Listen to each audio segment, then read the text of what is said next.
ndabaramukije nanone bavandimwe mu izina rya Yesu amahoro abe muri mwe nimukagira undi mwenda atari uwo gukundana kuko Yesu yadukunze ikibazo gikomeye nuko aho gukundana ahubwo urwango ruragwira mbese dukora iki mbese tugire dute umuntu wese utuye kw'isi kirazira kwa buri umwanzi n'umukunzi ariko n'uwo mukunzi bavuga nabonye ari uw'igihe gitoya mu rwandiko rwa mbere rwa Yohana ibice 3 umurongo wa 10 niho hatubwira kudakunda mwene se batari umwana w'Imana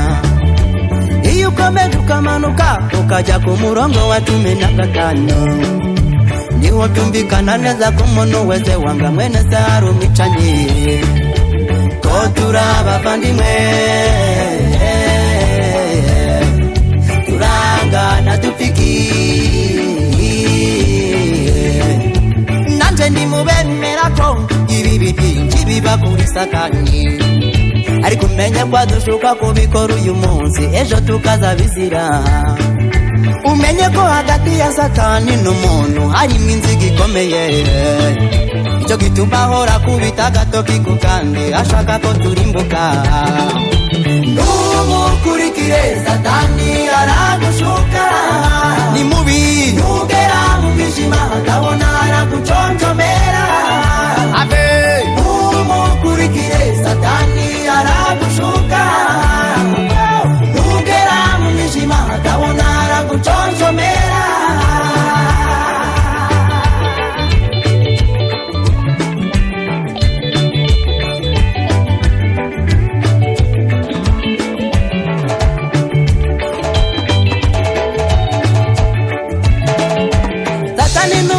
kukahora tereka itiza byo gukora icyaha ntatereka ingaruka zacyo arusha umukobwa gusambana ariko namwereka ko arahagura indaro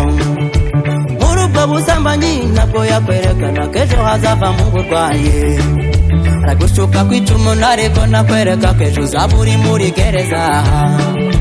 aragushuka ngo ujye kwiba akaguhisha kurafatirwa mu cyumba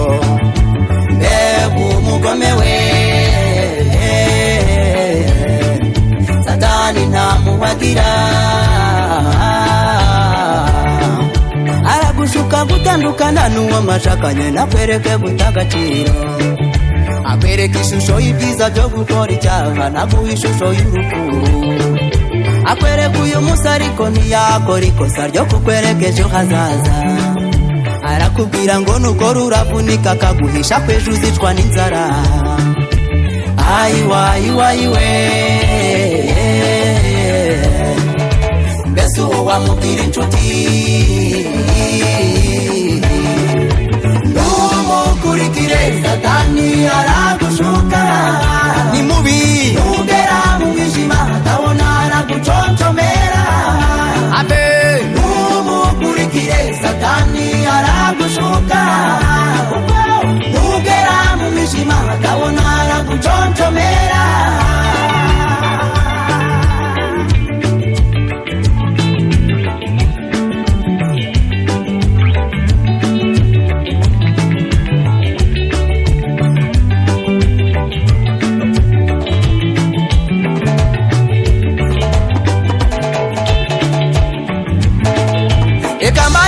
zimwe zigaragaza ko umugambi wa Satani ari uwo kutwica no kuturimbura yohereje Delila kwa Samusoni birangirira kugashinyaguro n'uburetwa yashoreje ku rupfu rwe n'abamushinyaguriraga bose barazima yohereza umuntu gucisha uburozi akamuhisha kwabo yicaza basangayo Yesu bumba bwiriki waturangaye atumara abagambaniye Danieli barapfuye ntihasigara n'uwabari nk'ururo urwango yasize muri Hamani rwatumye havamo n'inzira karengane yashyize ikinyoma muri Ananiya na Safira nta n'umwe muri bo warokotse yoheje Amunoni gufata Tamari ku ngufu uwo nguwo nawe yarapfuye you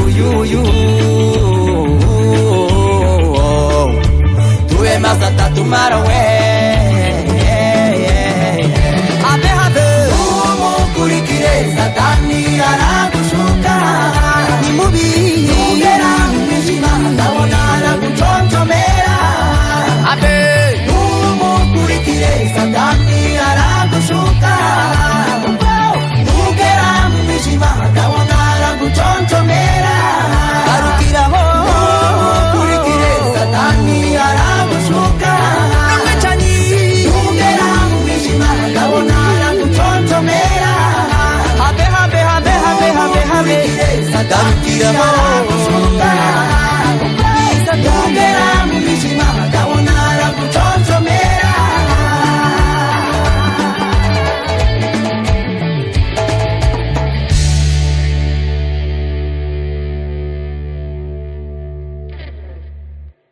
Tubahaye ikaze bakunzi ba Odd Music Studio Channel, turabakiriye mu gisata cya ririmba. Mumaze kutumenyera mu bisata bitandukanye nk'igisata cya Mora Max. Twaje rero muri ririmba aho twakiriye umuhanzi Silas, mumaze kumenyera cyane ku izina ry'ibya Yesu ni ku murongo. Hanyuma Silas, ntago ruherutse Nyagatare. Muri make ndiki kintu cyaba kikuzanye Nyagatare?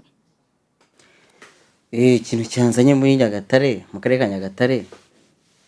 by'umwihariko urumva ndi muri Odd Music ngira ngo studio.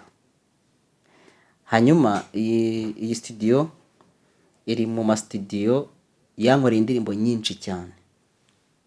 Nubwo nagiye hari izo nakoreye ariko iyi ngiyi yankoreye indirimbo nyinshi cyane. Ndetse imaze no kuruta izindi nagiye nkoreramo. Kuko niyo nakoreye indirimbo nyinshi kurenza izindi studio. Hanyuma n'ubundi rero ngarutse muri Nyagatare muri Odd Music Studio gukora n'ubundi izindi ndirimbo zimwe ndetse baratangira kuzumva mu minsi ya vuba kuko nicyo kinzanye hano. Abantu benshi bari bamaze iminsi bambaza ngo ese ngo indirimbo ngo agashya kari hehe. Ubu ngubu agashya kagiye kuza kagiye guturuka muri Odd Music Studio ikorera i Nyagatare ahantu ku isoko.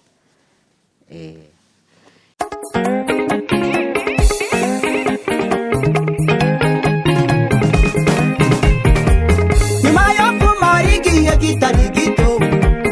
itegereze iyi si n'ibiyirimo amaganya n'agahinda biyirimo ibyiza n'ibibi byose biyirimo ibibazo n'ibisubizo binyuranamo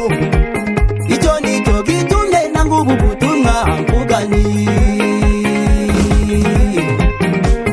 uretse gukizwa nk'abajya mu ijuru umuntu wese akita ku iherezo rye ibyo dukora tukabikora dukiranuka tukishakira ubwishingizi ku Mana naho ubundi by'isi naho byatugeza n'ukuri uretse gukizwa nk'abajya mu ijuru umuntu wese akita ku iherezo rye ibyo dukora tukabikora dukiranuka tukishakira ubwishingizi ku Mana naho ubundi by'isi naho byatugeza n'ukuri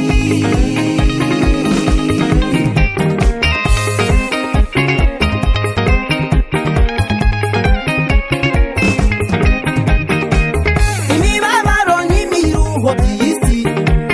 biri gutuma bamwe banduranya we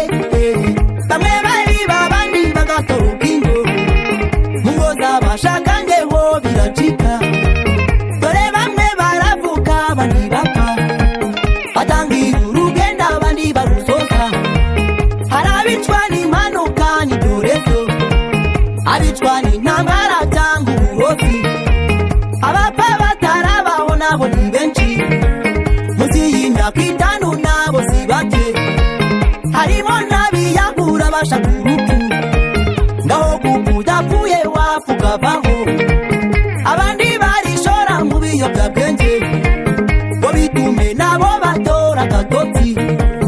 ariko kubinywa si cyo gisubizo kuko iyo bibashizemo basa nk'ibibazo byiyongera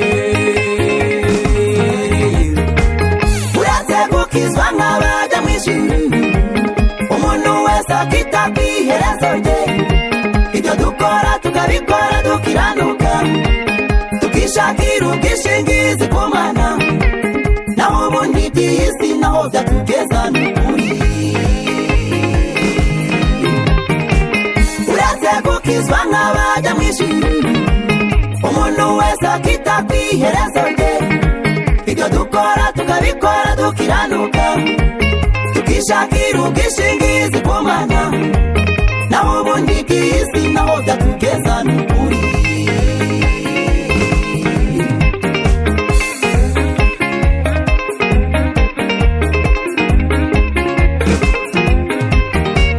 wowe si isi uyirebye ubona iki iyo urebye hirya no hino ubona iki ntacyo wakora cyatuma wemeza abandi iyo uri muremure bakwita agasongo iyo uri mugufi ngo ureshya n'ubutaka iyo utari nyangufu uburiza akayo iyo uri munini ngo dore uko kingana waba mutungura kugwa n'umuyaga iyo uri inzobe ngo uri gatuku cyangwa akazungu waba uri igikaranguza n'inkoni iteka urakena ngo ukize ntawe akubwira waba ukize ngo wabikuye ikuzimu kugira neza nabyo byajemo agatotsi ugize icyaguhesha aragutaranga uwari inshuti y'umuntu niwe mwanzi we uwishimye uyu munsi ejo aba ababaye uwagaye n'utagaye bararira umukire n'umukene ntibanyuzwe tutarigeze ahemuka akiri muto ariko uhemuka ashaje ye babawe ibibi nibyo byinshi kuruta ibyiza abababaye nibo benshi kuruta abishimye reka nkugire inama kandi yagufasha ntubabazwe n'ubwo isi itaguhiriye umuntu wese agendana n'ibimuhiga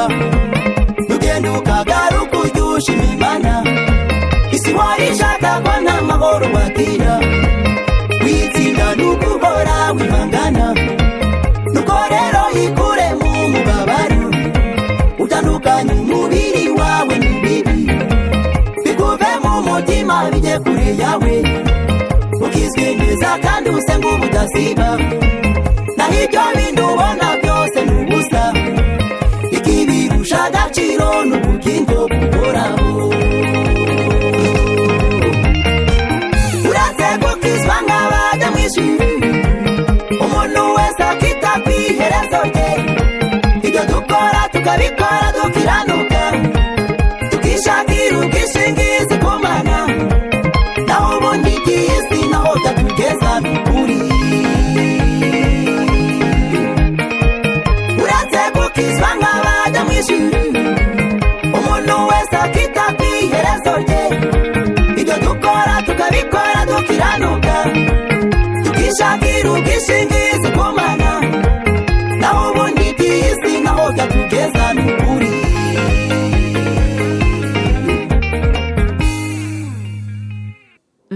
nibyo koko iby'isi ntaho byatugeza.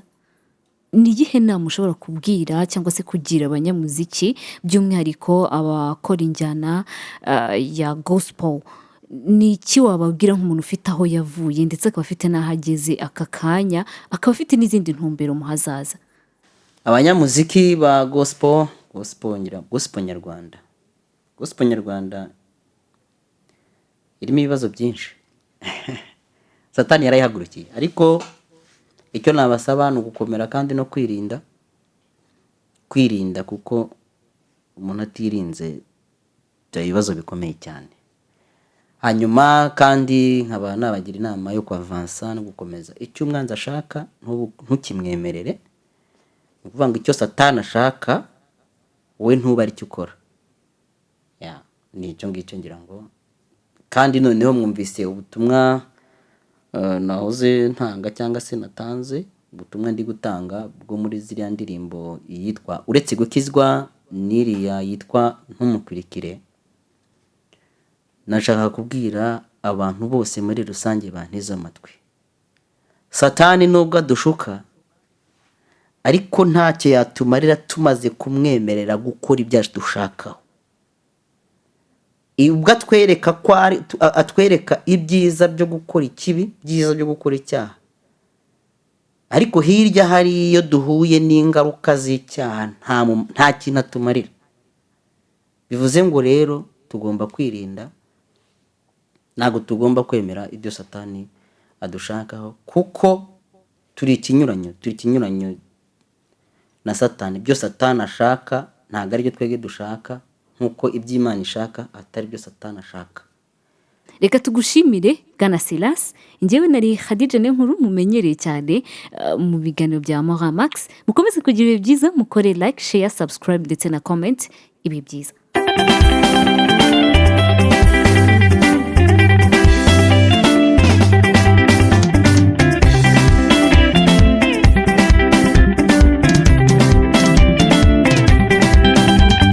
Yesu ni umari nyotaha, atanga amahoro ni mwiza, atuma tubana n'inshuti, ngo zacu gasa nkari sawa. Yesu ni umari nyotaha.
indirimbo zacu